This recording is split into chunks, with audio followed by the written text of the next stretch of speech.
said, the Marquess of Queensberry rules, cover to cover. Truly one of the best boxers we have in the UFC today, and he works everything off of that jab.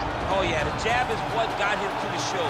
He is just a phenomenal boxer, and John, I love you throwing out the Queensberry rules in the walkout for this man because he signifies everything that is boxing. He's a guy that loves the sport. He wanted to take boxing on his back and bring it to mixed martial arts and show that it is as an effective form of combat as anything else.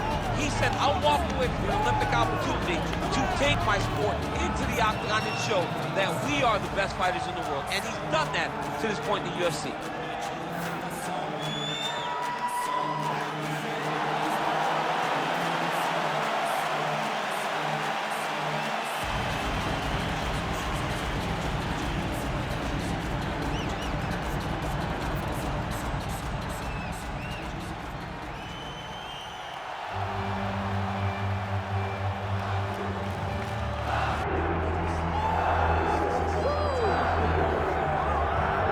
Proudly repping Killcliff FC and the Institute of Human Performance. Here is the welterweight contender, Gilbert Burns. Realized a lot of success at 155 pounds before moving up, but certainly most would argue we have seen the best out of Gilbert Burns at 170 pounds. Well, he doesn't have to deal with the weight cut anymore. He was a big 55-pounder, maybe a little small at 170, but his skill set translates, and it really does work in his division.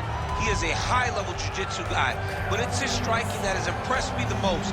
The improvements he has made down in South Florida allow for him to not only compete with the best, but to earn victories most times he goes in there. You're absolutely right, made his UFC debut back in 2014, challenged for the title in 2021. A lot of fans believe he'll get back there.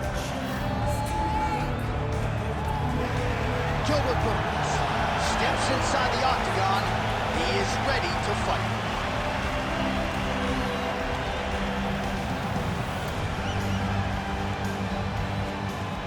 Our tail of the tape for this, our main event of the evening. All right, now for the introductions, we go to Bruce Buffer. Ladies and gentlemen, this is the main event of the evening.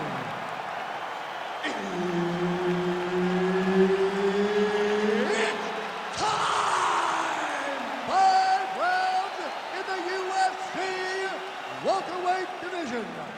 Introducing first, fighting out of the blue corner, Michael Morales!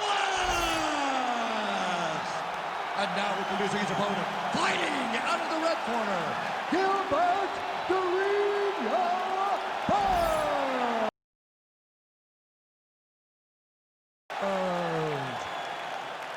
Herb Dean, third man in the octagon tonight. Date 9, Las Vegas, Nevada. This is the fight capital of the world with respect to anywhere else you want to go. If I'm a fighter, if I'm an athlete in combat sports, this is where I want to go. You want to fight in Vegas, and now this beautiful T-Mobile Arena is the backdrop for tonight's great UFC event. Oh, that body shot hurt him. Good straight hand there by Burns. Both guys throwing potential fight enders here in the early going. Strong hook lands.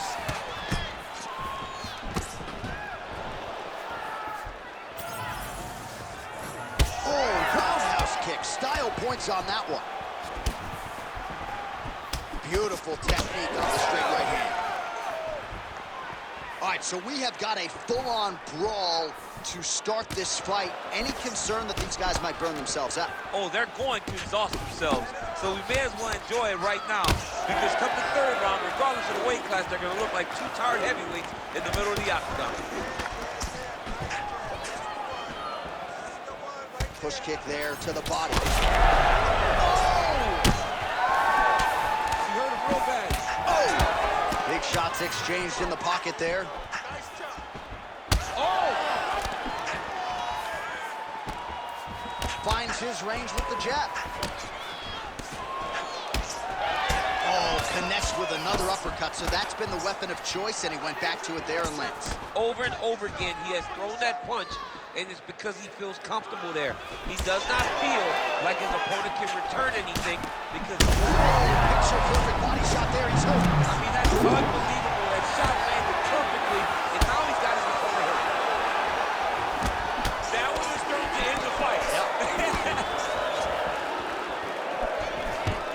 Well, he's landed a few big uppercuts already. I will bet you $1,000 he sets it up again here. You're not taking my money, Jay. Hey, that uppercut is coming. And when it lands, it's going to land and land very damaging.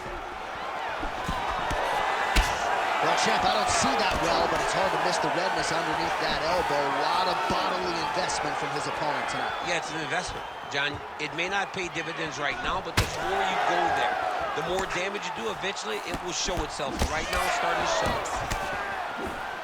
Well, he continues to do a nice job here defensively, protecting his head, raising the guard, and really frustrating the offensive fighter a little bit. Lesson 1 in boxing class, hands up, chin down. Nice jab by Burns.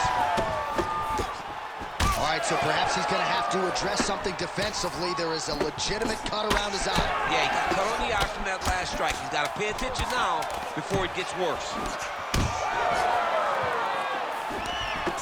Round 2 straight ahead. All right, so that's the end of the round. Pretty significant damage done in that round. Cut on the cheek, sustained there from that strike. Now the cut man's got to get in there and close that thing up. Better to be below the eye than above it, sure, but nonetheless, this could be a factor now moving forward.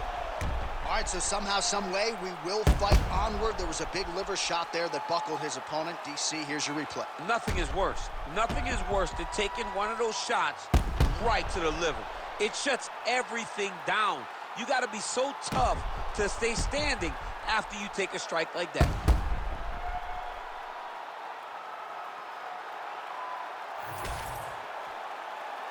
You ready to fight? You ready? Second round underway. All right, next round is now underway. Hopefully the action continues at a high level. Pretty good first 5 minutes. Pretty good first 5 minutes. Both of them can really pick it up. Let's see who decides they're going to lead the dance as we go forward. Oh, he lands another strike to the body, really starting to connect on a lot of shots to the midsection, and these will take their toll as this fight goes into the latter rounds. Nice, picture-perfect shot there, DC, and one more of those, he might be out. I mean, the fight is going to be over. I can't believe he's still standing. That shot landed perfect. Big right hand there. Oh, he gets back up, but barely. Look how wobbly he is.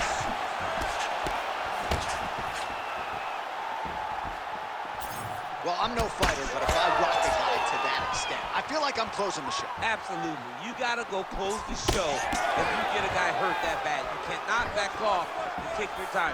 He's ripe for the picking. Go and pick the fruit. So at long last, he finally lands his first takedown after several failed attempts. You knew coming in that he was going to stay committed to the takedown, kept on trying, and finally got him to the ground. Grounded him and pounded him. Nice job.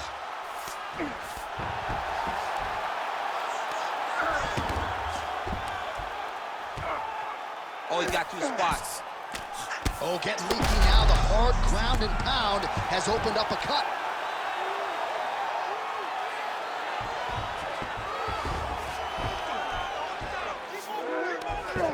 Armbar attempt. Oh, he's got that arm tight now. Starting to get it in there deep. Oh, come on. That has got to be it. Oh, he's out. He actually escaped. Look, I got to stop writing these dudes obituaries, man. I always think they're done. Surprise me. This is a terrible position. Might get the TKO here.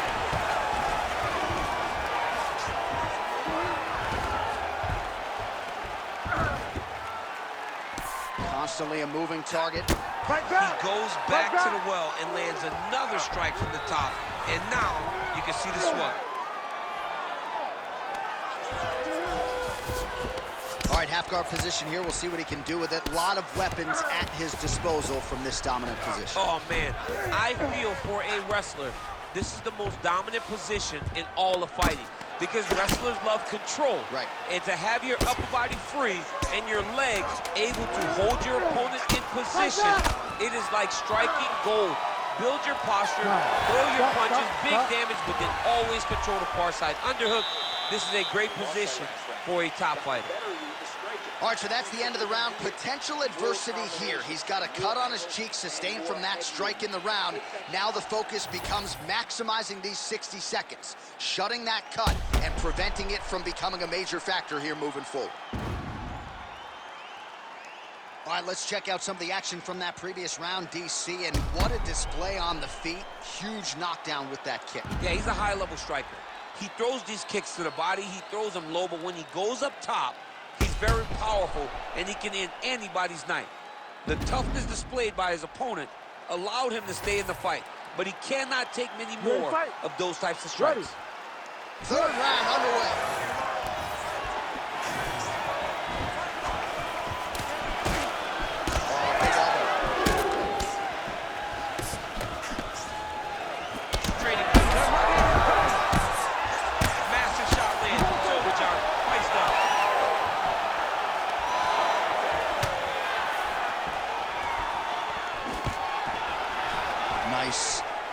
Nicely done.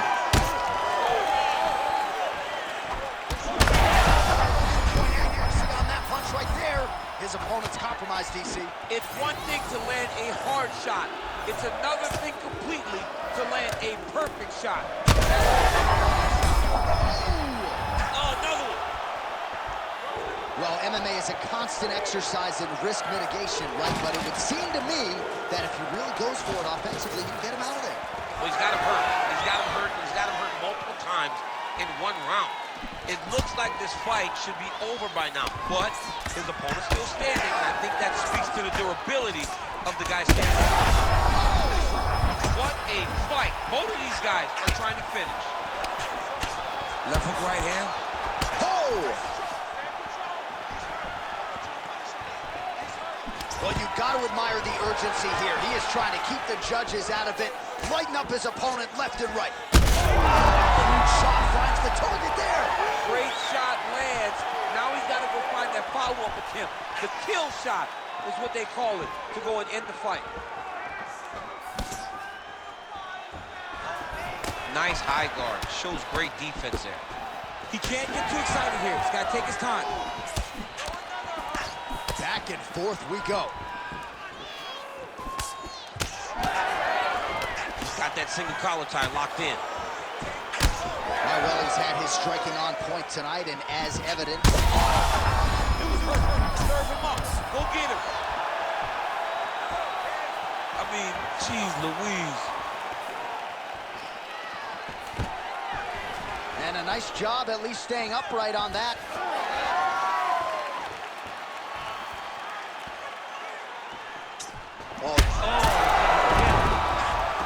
Continuing to attack the head as that diving punch lands. All right, 45 seconds now to go in the round. It landed. He hurt him. Back to his feet. Unbelievable! Gilbert Burns! Oh, my goodness.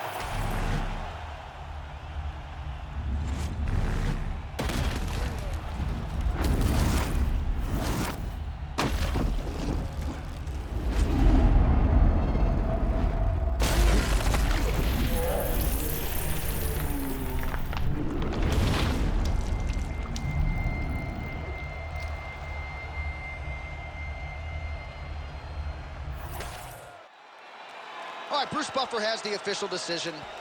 Here's Bruce. Ladies and gentlemen, referee Herb Dean has called a stop to this contest at 4 minutes, 28 seconds of round number 3. Declaring the winner by knockout, Gilbert Burns.